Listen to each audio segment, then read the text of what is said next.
Fix this real quick. All right, what's up? I cannot actually see who is here. I haven't done a YouTube live before. Well, it's got a text from PD. I'm going to talk about PD. PD is actually the one that helped me change my thinking on about crypto. So we'll wait for some people to get here and just drop a comment when you get in. Just let me know, hey, I'm here. Just so I can see that. Ooh, I just got a list of alts that can't lose. Make sure I have all of those in my bag here. So we'll wait just a minute, let people jump on. I don't really know how to navigate the YouTube live, and I'm a little bit early because I didn't know how long it would take to set up or whatever. You can see I'm going for the homeless look ever since COVID. All right, so I'll break this down because this is on YouTube. So this recording will be here, whether or not people, whether we get a large showing live or not. If you are in the Telegram group, either the Wolfies or the Wolfden Telegram group, why don't you give everybody a shout, let them know to come on in. The more questions, the better. So I just opened the Telegram group. Go ahead and share it. Let people know that they should join us because we're going to talk about ecosystem. We're going to talk about I think a few things were going for me when I started in crypto. One was I got some really good advice in the beginning. Two is the market was in a much better shape. And join YouTube Live. So, but it's held up really well, and I feel really good about my long holds. And I'll tell you why. Because I think in terms of investment, okay? And somebody drop something in the chat, see if I could see it. It should be on the right side of your screen. I don't know what your end looks like. So I think in terms of investment, and what's important is that we get really clear on what we're investing in. And you can have different parameters, but you have to know what they are. Let me give you an example. There we go. I see viewers coming in. Thank you, Michael. Let me give you an example. We have to know what we're investing in. So many of the people the early investors in Wolfies invested in me because they know me. They've watched the progression. They know, if you don't know, this is my Seattle office. We got the studio. We got the, so if you guys saw the picture, we got the ridiculous conference room, all that stuff. Many of them have been to my California office. They've seen the projects. They know how we operate. So they invest in people, and that's okay. Sometimes you invest in an idea. Sometimes you invest in a token for some reason, hype. And sometimes you invest in infrastructure. So if you guys want to, just let me know in the chat. I'll give you some examples of the difference because I think it'll help you. Andrew, what's up, man? Help you understand my perspective. It's not the perspective you should adopt, it's just my perspective. I bet on, whether you like him or not, I will bet on Elon Musk. Right? So I made a ton of money on Tesla. I was betting on Elon Musk.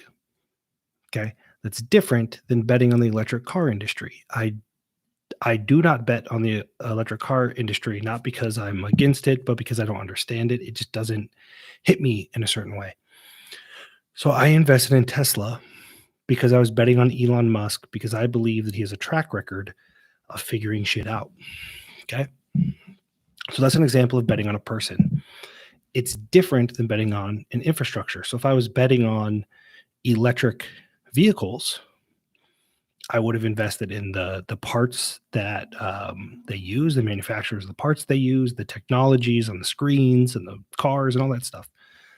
But I'm not, in this case, made a lot of money betting on Elon Musk. Okay. Now in crypto, because I believe as a decentralized ecosystem, it's going to work. I don't see a better option. I invest initially on ecosystem. All right. Actually, let me pull up this. I have my initial investments. This is the first 50 grand that I put into crypto. outside of Bitcoin. I always bought Bitcoin just because why not, right? So I looked at the infrastructure and I said, I believe crypto is the future.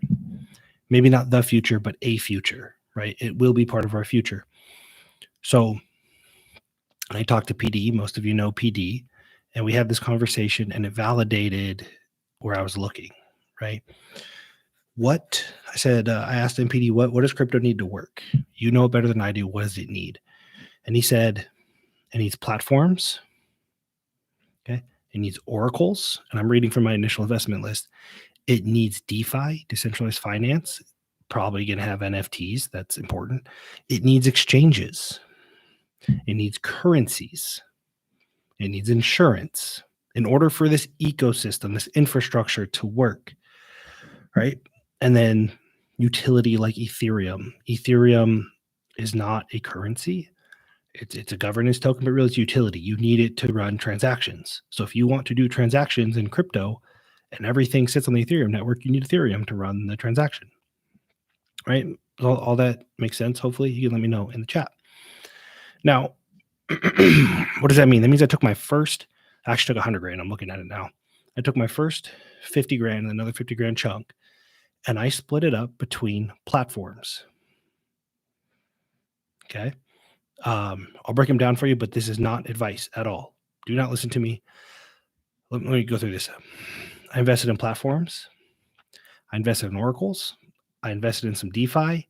I invested in some NFT, foundational NFT stuff. I invested in some exchanges, and I invested in currency and insurance. Right. So can you already see how that's different than betting on a person, and it's different than picking a coin? Like, what coin is going to be the moonshot, right? If your belief is that crypto is going to win, then I would build the portfolio personally around the things necessary for it to win, the actual infrastructure in which it needs in order to succeed, right? So platforms, Cardano, Elrond, Kusama, oracles or Chainlink and bandwidth. DeFi was SNX and Compound. NFT was Theta and Engine. Exchanges, the first exchanges I invested in were Uniswap, 1inch, and KuCoin.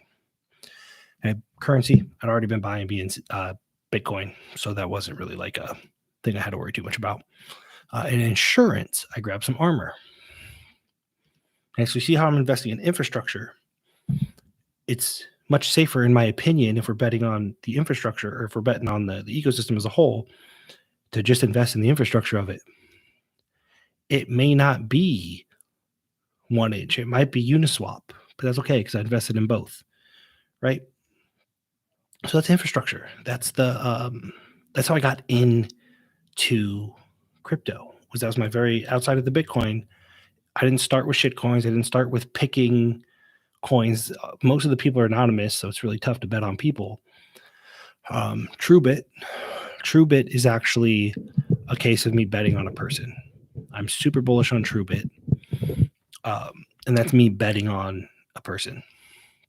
The reason a lot of people were bullish, PD even mentioned he was bullish on Cardano before anybody really knew what it was because of a person, right? The developer, the founder. So you have to know, in my opinion, you got to know, what am I investing in? Am I investing in a team? Am I investing in a person?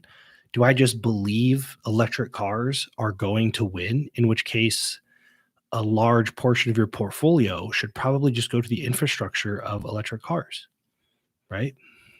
Take your moonshots after that.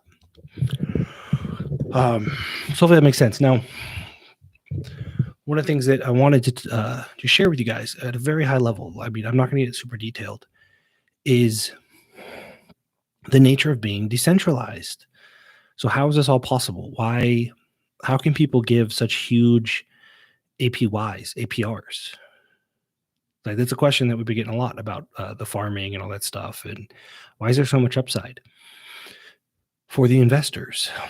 And the answer is, in large part, there's a lot of reasons, but in large part, it's decentralized, meaning no governing body is incentivized to make it all work. Right? Does that make sense? Like there's not, it's decentralized. There's no central company, right, that is incentivized to make everything work together seamlessly. So if I have a project like Wolfies and I want people to buy it and sell it and trade it, I need an exchange. Okay. There has to be an exchange. So let's talk about exchanges because that is where the big money, the big passive money is. And there's a reason why. If you're Pancake Swap, okay, or you're Ape Swap, how do you win? Or Uniswap or QuickSwap or whatever. How do you win? You need people to trade on your platform. That is the only way you win. Okay.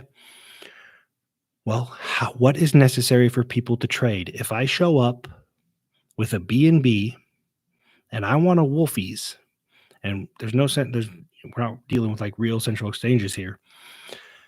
Somebody has to be wanting to sell Wolfies at the exact price I want to buy it at, or no trade happens. Does that make sense? Because we're buying and selling each other's assets, right? Unless there is a pool in which owners of the assets have donated to in order to allow for trading. Okay. So Uniswap, I have to donate some of my FIBA. I have to donate some of my Ethereum, equal amounts. And because it's sitting there, somebody else can come and buy right now. I don't have to actively be trading it. I put it in the pool to be bought and sold. Right? That's what the liquidity pool is. It is allowing people to buy and sell, even if there's nobody actively selling at the time.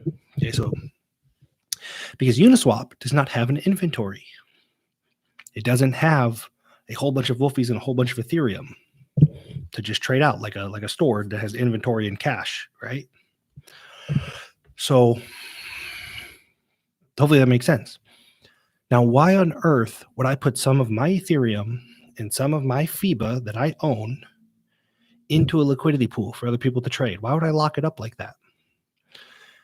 Well, trading fees. I get a percentage of the trading fees. So I make money on people trading my assets back and forth, and I can always pull them out. On Ethereum, there's not a lot of farming in pools because the trading fees, the cost of Ethereum is enough that those trading fees are actually lucrative. Right? Every time you go to do an Ethereum transaction, it's $100. The people in liquidity pool are getting 0.3% of that transaction fee. Cool. So on Ethereum, for the most part, the transaction fee is enough to incentivize people to provide to the liquidity pool. But we want lower fees. Binance Smart Chain, Matic, Polygon. Okay. Now, the fees are much, much lower for us to trade. But that means that the people in the liquidity pool aren't really making enough to justify locking up their BNB and their assets. It's typically the BNB that's the hard thing to lock up because you want to use it, right? So how does Ape Swap or Pancake Swap incentivize you to provide a liquidity pool to the liquidity pool? Because if they don't have liquidity, nobody uses Pancake Swap. That's why they build farms. So now Pancake has cake, Ape Swap has banana. And what they do is to incentivize you to provide liquidity. They build a farm or a pool so that you could take your liquidity tokens, right? Your LP tokens, stake them as proof that you're providing liquidity, which allows them to operate. Without your liquidity, they do not have the ability to trade freely. So you stake them, okay? And they pay you in banana, which is their governance token. You get a high APY in banana, right? That's the fundament. That's how and why people provide such a high APY. That's also why the more people that go in the liquidity pool, the more the APY, APR, whatever you want to measure, drops down. Right? This is why this is possible. Now, if I have LP and I'm just printing banana or cake, What is stopping me? Again, we're just thinking ecosystem. We're thinking decentralized. Everybody has to be incentivized to play their part, or the ecosystem doesn't work. What stops me from printing banana or cake and selling it? Now, if all we did was print banana or cake, you would see a lot of sells and no buys, very few buys. It would tank the price. So, can we go back? Let's say, I'll give you an example.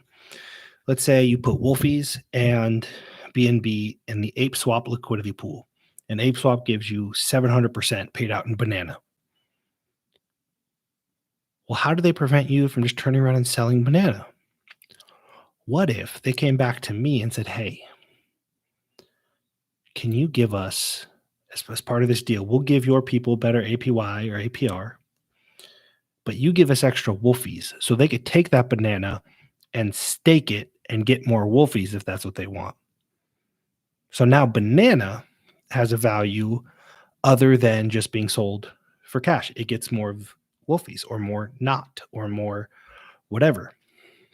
So now, if I make Wolfies so valuable that you don't want to sell it, we have an ecosystem where you print banana by providing liquidity, get a huge APY, but you take at least some of that banana and you stake it for more Wolfies. And because Wolfies provides access to something, you don't sell it all, right? And we actually have a rising tide. It falls apart if there's only sell pressure. So if you just printed Wolfies and there was no use for them, you would just sell them for BNB and it would tank the price. Okay.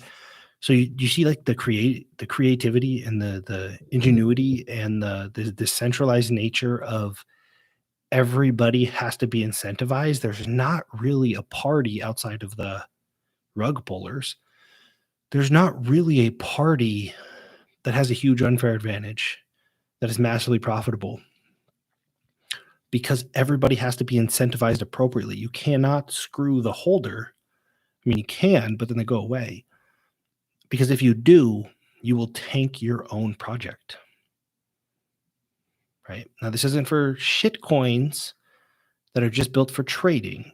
This is for platforms, oracles, legitimate DeFi exchanges, and again, legitimate currencies.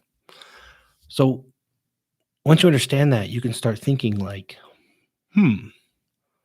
if I get a high APY, or if you say I want a high APY, you could find where it's at.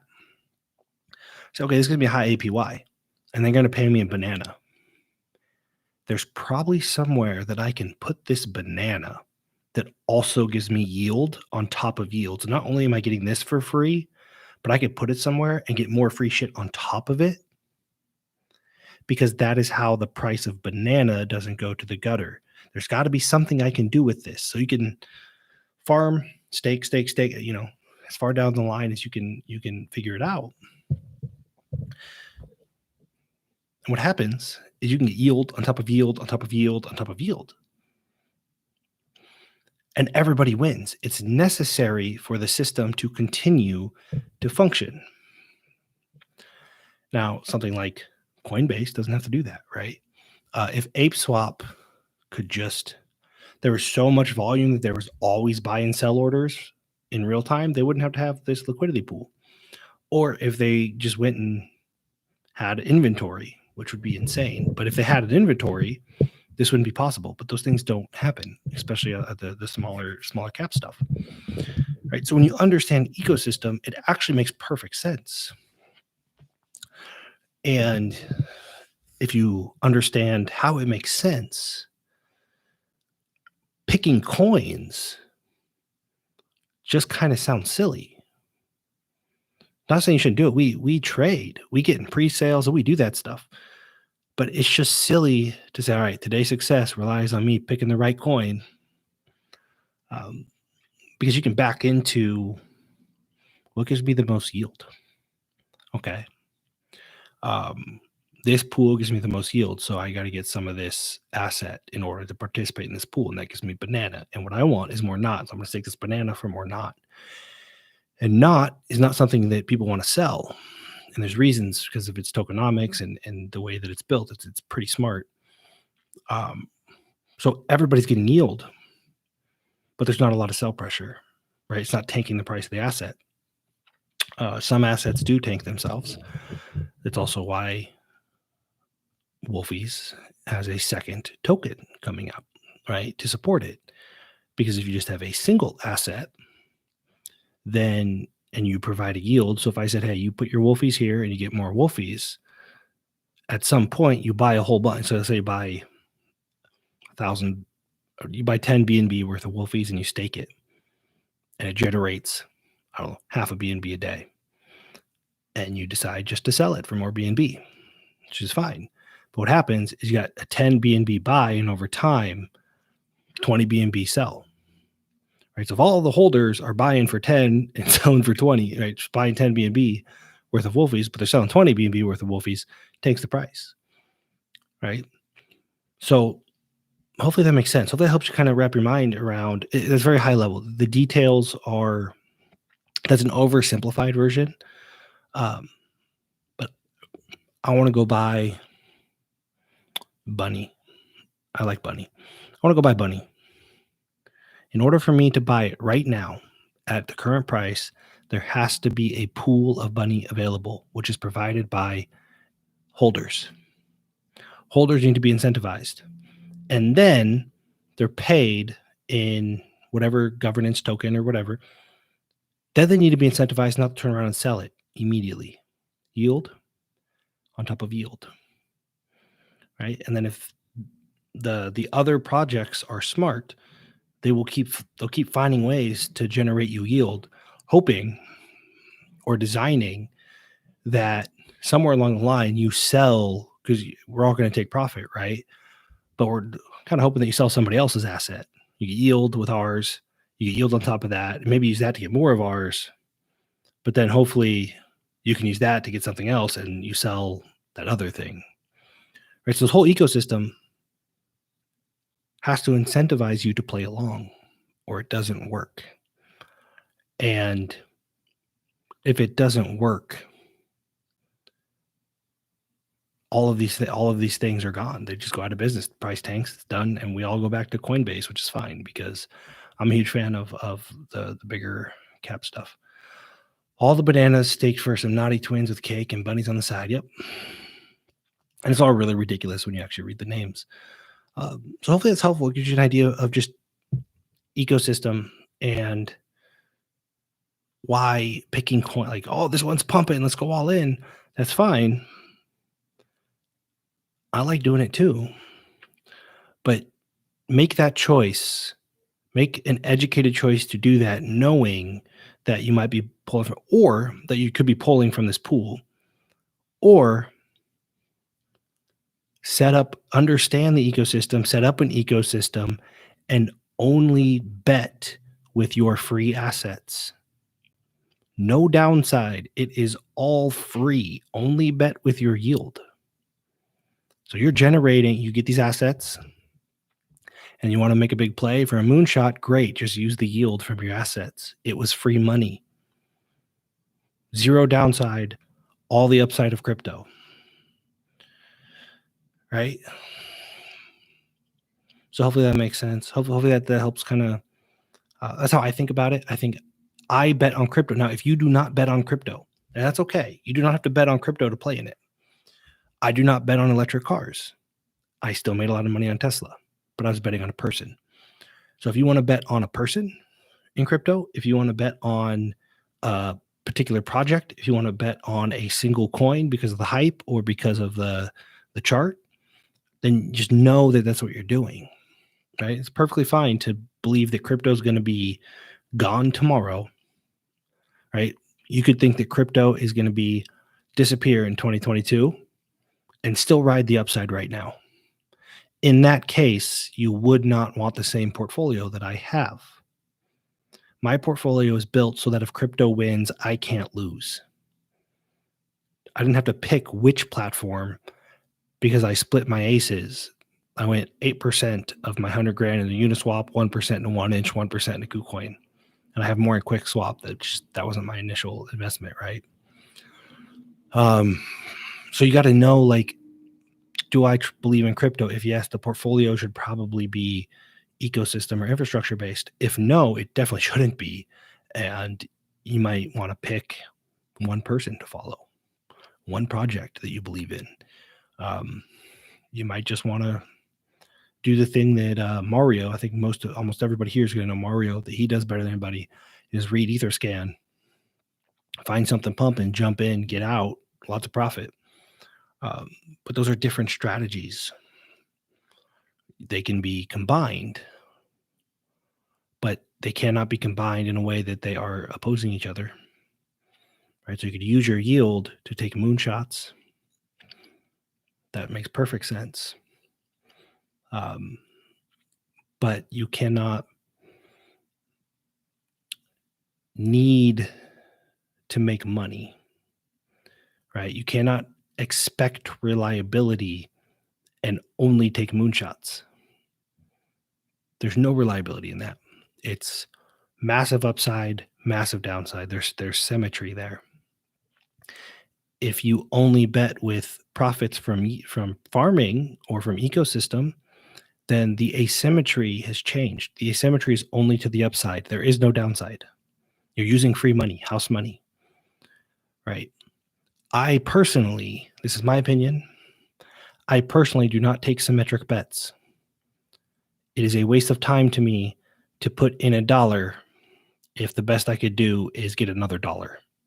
Put in 1, get out 2. I don't reach my goals doing that. So I don't take symmetric bets. And I don't take bets where the asymmetry is to the downside. Personal opinion, personal preference. So if I want to do something like playing shitcoins, it's a symmetric bet. It could go up 100x, it can go down 100x. However, if I'm only playing with yield, right, from my baseline, it can only go up 100x. If it does go down 100x, my personal bank account didn't go down. Right? So if I want to play in something, I have to find a way to make it asymmetric to the upside, which is, in this case, the farming and the pooling and all that stuff. So even if I lose, I don't lose. Hopefully that makes sense. And just you think about things a little bit differently. You might want to you might be okay with symmetric risks, right? That means you work, let's say you get paid $100 an hour, and you want to go do something, and you want to try something new, you want to gamble, and the best you can do is $100 in an hour. Like, that's not a risk worth taking because I can already do that without the risk. So it's got to be exponentially more. I have to have the opportunity to make $5,000 in that hour. Otherwise, I would just do the reliable thing.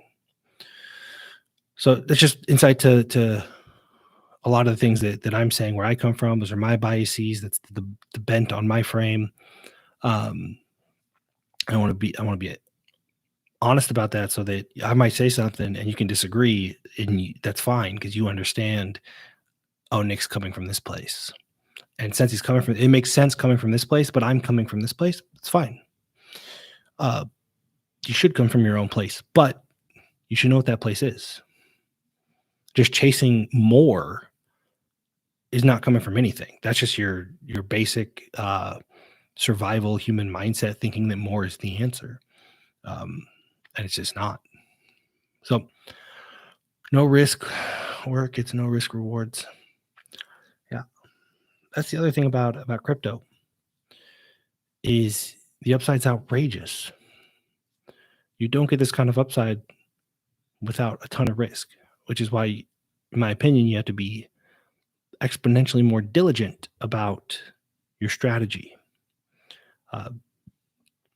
It's much harder to lose all of your US dollars. Now, people do it, but it's much harder to get into a scam, right? Because your credit card, PayPal, Amazon, they'll refund you. So it's actually harder to fuck up it royally in fiat. So for that reason, we have to be more diligent about our strategy. So hopefully that's useful, helpful. Drop your biggest takeaways either here in the chat or in the Telegram. I'm going to do more of these. Subscribe. Make sure you subscribe so that you see when I go live. I'm playing on YouTube. I don't want to deal with Zoom, and I just don't care about all that, all the marketing stuff. So subscribe if you want to hear about it. Don't subscribe if you don't. Drop your takeaways in Telegram. Encourage people to come. I will do a more formal walkthrough with drawings and all that stuff about the ecosystem, so you can start to identify your own opportunities. And next week, I got to get through this event. I got my private clients coming here this weekend. Next week, we'll start sharing what we are doing for farming right now. We all have our own little spin on, I'm all about bunny. Kevin's all about banana. I think he's getting away from banana, but we all have our own reasons for what we're farming. And it all stems from our beliefs about where these assets are going. I want more bunny because of what bunny does for me. Kevin wanted more banana because of what banana did for him. Banana got him free knot, and he's super bullish on knot. So am I. Right. So you just start thinking in terms of how can I get more of what I want? If you understand the ecosystem, you can navigate it relatively easily.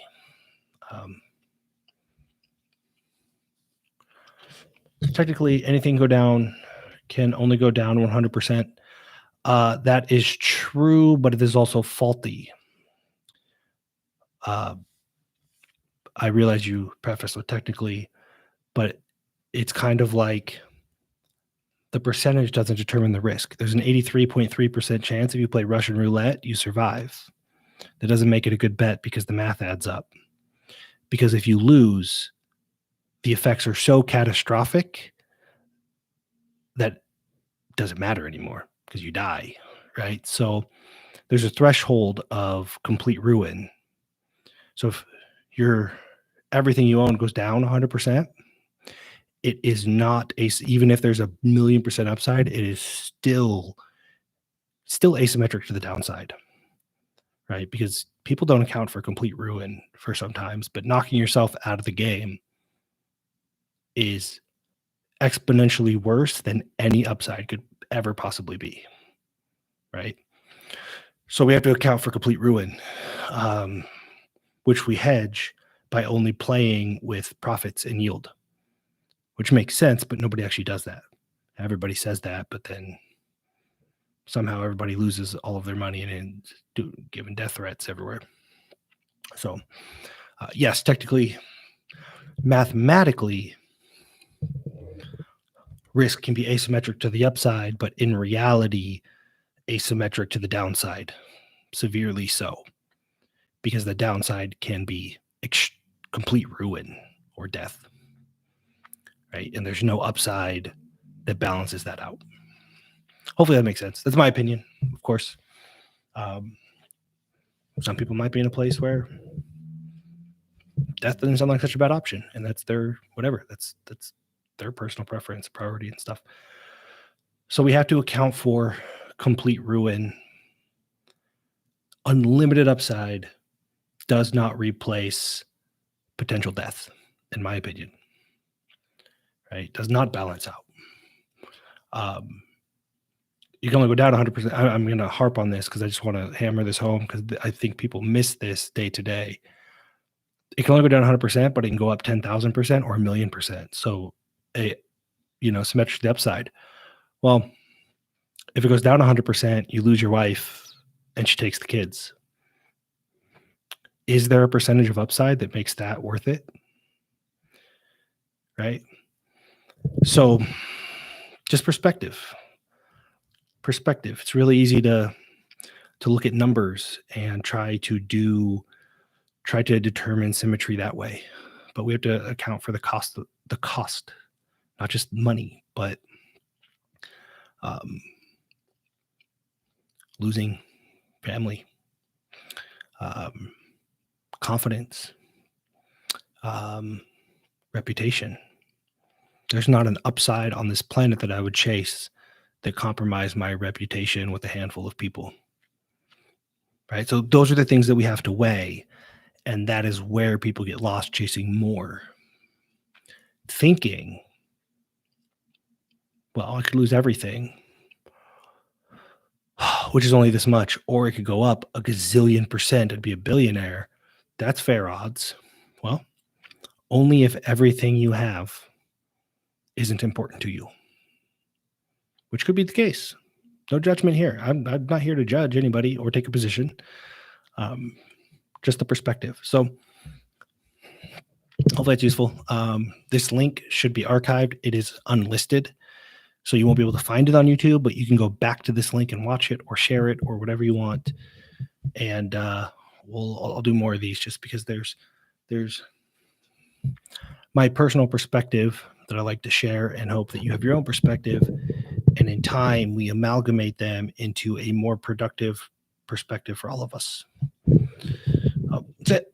I'm going to go feed my dogs, my wolfies. And if you have any questions, just drop them in the Telegram.